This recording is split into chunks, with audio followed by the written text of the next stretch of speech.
हे viewers, कैसे हैं आप सब। आई होप आप सब अच्छे होंगे और अपना ख्याल रख रहे होंगे।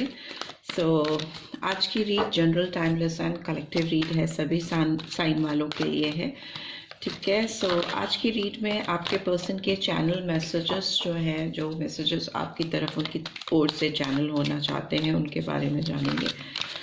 Let's get started. सारे मैसेजेस एक्सप्लेन भी करेंगे टैरो के through. And first we have got it really was me, not you. Okay, so कुछ तो ऐसा हुआ है आप दोनों के बीच में जिसके लिए ये खुद को जिम्मेदार ठहराते हैं और ये आपको बताना चाहते हैं या चाहती हैं कि आप दोनों के बीच में कुछ जो भी हुआ है, समथिंग नेगेटिव, उसके जिम्मेदार ये खुद हैं और उसकी ये रिस्पॉन्सिबिलिटी ले रहे हैं या ले रही हैं। Our connection still affects me, और ये आपको ये भी बताना चाहते हैं या चाहती हैं कि आप दोनों के बीच का जो साथ है, जो आप दोनों के बीच में प्यार या कनेक्शन था या है, वो अभी भी इस पर्सन को बहुत इफ़ेक्ट डालता है, इनके ऊपर बहुत फ़र्क पड़ता है। I am still haunted bye my actions. Yes, इस पर्सन को अपने जो भी एक्शंस इन्होंने जो भी आपको लेकर इस रिलेशनशिप में किए हैं, उससे ये बहुत अभी भी हॉन्टेड फील करते हैं। इनको घबराहट होती है या इनको बेचैनी होती है, इनके जो भी एक्शंस थे इस रिलेशनशिप में आपको लेकर प्रीवियसली, ये आपको कन्वे कर रहे हैं।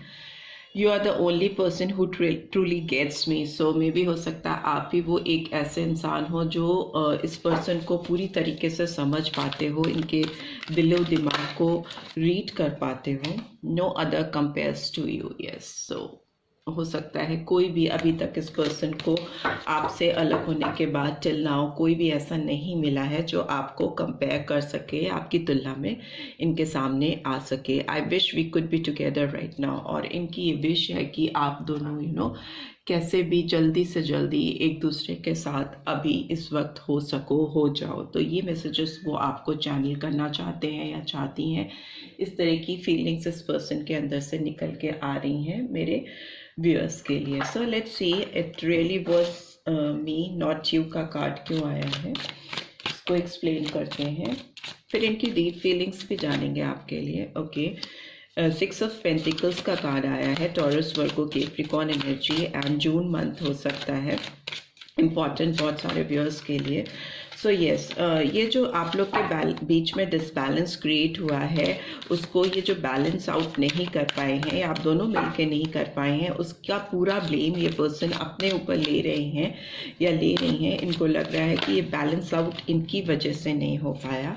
Our connection still affects me को एक्सप्लेन कर रहा है 3 of pentacles again, that is Taurus, Virgo, Capricorn and March month. So maybe हो सकता है कि आप दोनों के बीच में जो एक प्यारा रिलेशनशिप था, उसमें जो भी चीज़ें आप करते थे इस पर्सन को बहुत अट्रैक्ट करती थी, या आप इनके सामने जैसे अपेयर होते थे या जिस तरह की काम या एक्शंस आपके होते थे, ये पर्सन बहुत उससे अट्रैक्टेड फील करते थे। और दूसरा, मुझे लगता है कि आप बहुत क्रिएटिव हो सकते हो। आपकी जो स्किल्स हैं, जो आपका टैलेंट है, जो आपका टैलेंटेड साइड या क्रिएटिव साइड है, इस पर्सन को बहुत अट्रैक्ट करता है। ये बहुत उससे इंस्पायर होते हैं आपके डेडिकेशन उनको देखकर, towards your work, towards your things, जो भी आप करते हो बहुत दिल से करते हो। ये इस पर्सन को बहुत पसंद है अभी तक, और इनको अभी भी आपकी यादें एकदम ताज़ा हैं और उनके ऊपर बहुत प्रभाव डालती हैं, इनको बहुत इफेक्ट पड़ता है। I am still haunted bye my actions का कार्ड क्यों आया है? ओके, नाइट ऑफ पेंटिकल्स में भी हो सकता है इस पर्सन ने आपके तरफ आने में या आपकी तरफ कोई एक्शन लेने में या आपको कोई फैसला देने में, जो भी इन्होंने एक्शंस लिए हैं प्रीवियसली या अभी भी जो भी इनका मूवमेंट है बहुत स्लो है, बहुत फास्ट नहीं है, बहुत धीरे धीरे होता है। इनके जो भी एक्शंस हैं, it's a card of action, night of pentacles, but it's very slow movement card, बहुत ही धीमे। सारे नाइट्स में सबसे धीमे ये नाइट चलता है। तो इसका एक्शन जो इसके दिल में है, जो इसके दिमाग में है, वो अगले तक पहुंचने में बहुत देर भी हो सकती है कभी कभी। और इस पर्सन को रिग्रेट है बहुत ज़्यादा कि इन्होंने राइट टाइम पे एक फास्ट एक्शन आपके लिए क्यों नहीं लिया, और मे बी इन्होंने इन्होंने जो चीज़ें की आपके साथ वो अच्छी नहीं थी, गलत थी, और जो सही चीज़ें ये करना चाहते थे या करना चाहती थी वो कर ही नहीं पाए, वो स्टिल पेंडिंग है। और इस बात से उनको बहुत बेचैनी रहती है, एक टेंशन रहती है, और मे भी कुछ काम इन्होंने ऐसे किए हैं जिससे आप बहुत, इस पर्सन की वजह से आप बहुत परेशान हुए, या आपकी लाइफ में बहुत पेनफुल सिचुएशंस क्रिएट हुई जिसकी वजह से ये बहुत हॉन्टेड फील करते हैं। अभी भी इनको बहुत उससे घबराहट और बेचैनी होती है, right. So you are the only person who truly gets me का कार्ड क्यों आया है, प्लीज डिवाइन गाइड करें। ओके, 6 ऑफ पेंटिकल्स, पेंटिकल्स की एनर्जी बहुत आई है इस रीड में। So Taurus, Virgo, Capricorn and 8 number important हो सकता है बहुत सारे व्यूअर्स के लिए। व्हील ऑफ फॉर्च्यून का कार्ड गिरा है तो इसको ले लेते हैं फाइनली। एंड मुझे लगता है ये पर्सन, लगता है कि इनको आपके साथ जेन्युइनली काम करने की ज़रूरत है, इस रिलेशनशिप पे काम करना चाहते हैं या चाहती हैं, और इनको ये साथ इसलिए चाहिए या इस रिलेशनशिप पे ये इसलिए काम करना चाहती हैं या चाहते हैं क्योंकि उनको लगता है कि आप ही एक ऐसे पर्सन हो या आप ही एक ऐसे इंसान हो जो इस पर्सन को पूरी तरह से समझ पाता है, सच्चे तौर पर उनके अंदर की फीलिंग्स को जान पाता है और उसको एक्सेप्ट कर पाता है। You are the only person who truly gets me. आप उनको जैसे है वो, और जैसा वो अपने जीवन में चीज़ें चाहते हैं वो आप बहुत क्लियरली समझ जाते हो। You understand this person very clearly and they वो जेन्युइनली आपके साथ काम करना चाहते हैं इस रिश्ते पे, और मे भी कर रहे हैं या कर रही हैं।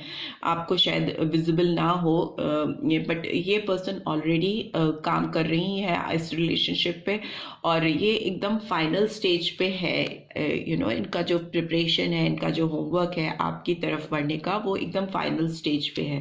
Because next card is no other compares to you, को व्हील ऑफ फॉर्च्यून एक्सप्लेन कर रहा है। तो इसका मतलब मे भी हो सकता है इन्होंने पूरा चक्कर काटा है।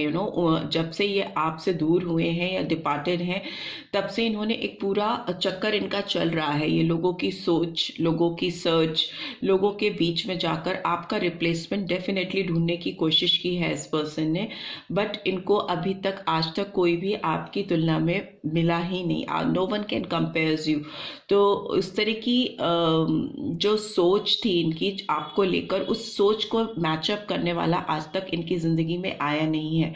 और मे बी इस रिलेशनशिप के जो व्हील्स हैं तो ये हमेशा घूमते रहते हैं। अगर इस रिलेशनशिप में सफरिंग का टाइम चला है और आप दोनों एक दूसरे से दूर रहे हो, डिपार्टेड रहे हो, डिसबैलेंस की कंडीशन रही है आप दोनों के बीच में, तो अब ये व्हील घूमकर पॉजिटिव साइड पे आ रहा है। अलाइनमेंट हो रहा है और फॉर्च्यून्स आपके रिलेशनशिप को फेवर करते हुए दिखाई दे रहे हैं। नंबर 10 इंपॉर्टेंट हो सकता है अक्टूबर मंथ, और 10 नंबर एक कंप्लीशन को भी दिखाता है। सो जो भी डिफ़िकल्ट टाइम आप दोनों के बीच में चला है, जिसमें चीज़ें आप दोनों के बीच में गड़बड़ होती गई हैं या ख़राब होती गई हैं, तो अभी व्हील्स आपके फेवर में या इस रिलेशनशिप के फेवर में घूमते हुए दिखाई दे रहे हैं। I wish we could be together right now को एक्सप्लेन कर रहा है 6 of cups. So Cancer, Scorpio, Pisces. So yes, ये पर्सन बहुत पास्ट की मेमोरीज में है, आपको बहुत मिस कर रहे हैं या कर रही हैं,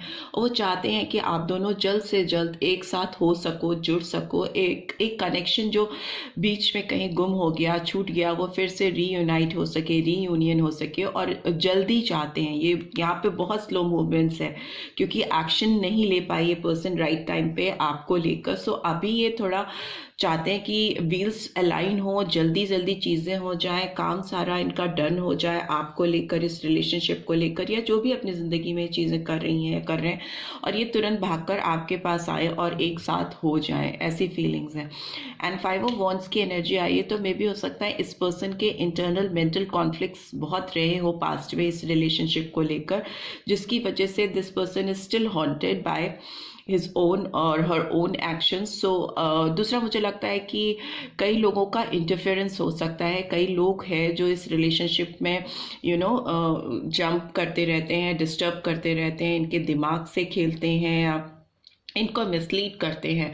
बहुत लोगों की इंटरफेरेंस, फिजिकल प्रेजेंस और माइंड गेम्स होते हुए मुझे दिखाई दे रहे हैं पास्ट में इस रिलेशनशिप में। And queen of wands is in reverse, so जिसकी वजह से ये पर्सन कोई भी एक मेजर डिसीजन नहीं ले पाए, अपने डिज़ायर्स फुलफिल नहीं कर पाए या कर पाई। इनका जो साइड, इनका जो दिल का जो कोना चिल्ला चिल्ला कर आपके तरफ बढ़ना चाहता था, आपके साथ एक पैशनेट रिलेशनशिप क्रिएट करना चाहता था, वो नहीं हो पाया है। ठीक है, वो अंतिम पड़ाव पे पहुंचते पहुंचते कहीं रुक गया या अटक गया, फिर मिसलीड हो गया, फिर लोगों ने भी बहुत बीच में चीज़ों को मैनिपुलेट किया, बहुत फ़ायदा उठाया आप दोनों के बीच में डिस्टेंसेस को बढ़ाने के लिए। लोग सपोर्टिव नहीं दिख रहे हैं आपकी सराउंडिंग्स में या इस पर्सन की सराउंडिंग्स में, right. So number 6, number 5 important हो सकता है, तो मई और जून मंथ भी इम्पॉर्टेंट हो सकता है बहुत सारे लोगों के लिए। एरीज, लियो, सैजिटेरियस साइन भी हो सकता है इम्पॉर्टेंट, राइट। सो इस पर्सन की डीप फीलिंग्स फाइनली देख लेते हैं, आपको लेकर क्या है, मेरे व्यूअर्स को लेकर क्या है। Trust, this situation is calling for you to have faith. तो ये पर्सन चाहते हैं आप इन पर विश्वास बनाकर रखिए। अभी जो सिचुएशन चल रही है उसमें आपको इनके ऊपर और इस रिश्ते पर विश्वास बना के चलना पड़ेगा। वो बहुत ही जल्दी और मुझे लगता है बहुत फास्ट मूवमेंट में कन्वर्ट होने वाले हैं। उनके जो मूवमेंट्स हैं, जो इनके एक्शंस हैं, और वो इस रिलेशनशिप को सुधारने की पूरी कोशिश बहुत जल्दी करने वाले हैं। एंड एक्सप्रेस योर लव, और यस, ये पर्सन चाहते हैं कि आप अभी आगे आओ और आपकी तरफ से भी इनको कोई साइंस मिले कि आप भी इस रिलेशनशिप को सुधारना चाहते हो और इस रिलेशनशिप पे काम करना चाहते हो, तो उनका विश्वास बढ़ेगा आगे आकर। Free yourself, so yes, so मे भी हो सकता है इस रिलेशनशिप में इस पर्सन को किसी से तो फ्री करना है अपने आप को। It's time to take back control of your life, और अपने ज़िंदगी का जो कंट्रोल है, जो जिस तरह से होता है ना कि आप किसी और के कंट्रोल में चले जाते हो, कोई और आपकी लाइफ को आपको चलाने लगता है, तो उससे इस पर्सन को अपने आप को फ्री करना है। या मे बी ये आपको ये मैसेज देना चाहते हैं या चाहती हैं कि आपको अपने आप को फ्री करना चाहिए। इस रिलेशनशिप में आगे फर्दर कोई ग्रोथ चाहते हो, कोई तरक्की चाहते हो, और आपको अपनी रिलेशनशिप में आगे बढ़ना है, तो आपको एक्सप्रेस करना पड़ेगा और विश्वास को बना के रखना पड़ेगा। एंड एक कार्ड और गिर गया, देख लेते हैं। Past life relationship, you have known each other before, so maybe हो सकता है ये रिश्ता जो आप दोनों के बीच में है वो इस जन्म का नहीं बल्कि पिछले कई जन्म से चला आ रहा है। आप दोनों के बीच में इस तरह का डीप कनेक्शन है, तभी ये पर्सन ओवरकम नहीं कर पा रहे हैं आपकी जो फीलिंग्स हैं। आपकी तुलना में इनको कोई और मिल ही नहीं पाता, बिकॉज पास्ट लाइफ कनेक्शन होने पे क्या होता है कि आप घूम फिर कर उसी पर्सन के पास लौट आते हो या उन्हीं की यादों में गुम हो जाते हो। And bottom of the deck we have got retreat, it's time to disconnect from the world. So yes, आपके रिश्ते को एक ब्रेक की ज़रूरत है, आप दोनों को एक ब्रेक की ज़रूरत है, और ये पर्सन चाहते हैं कि आप दोनों एक दूसरे को एक दूसरे के साथ एक ऐसा टाइम स्पेंड करो जहाँ कोई और ना हो, डिस्कनेक्ट हो आप दोनों दुनिया से, दुनियादारी से, और एक क्वालिटी टाइम स्पेंड कर सकें एक दूसरे के साथ, right. So this is what I am getting. I hope आपको इस रीड से गाइडेंस मिली है। Then do give this video a like, और फर्स्ट टाइम आए हो तो सब्सक्राइब करके जाना मत भूलना। Thanks for watching, see you next read, till then take care, bye bye.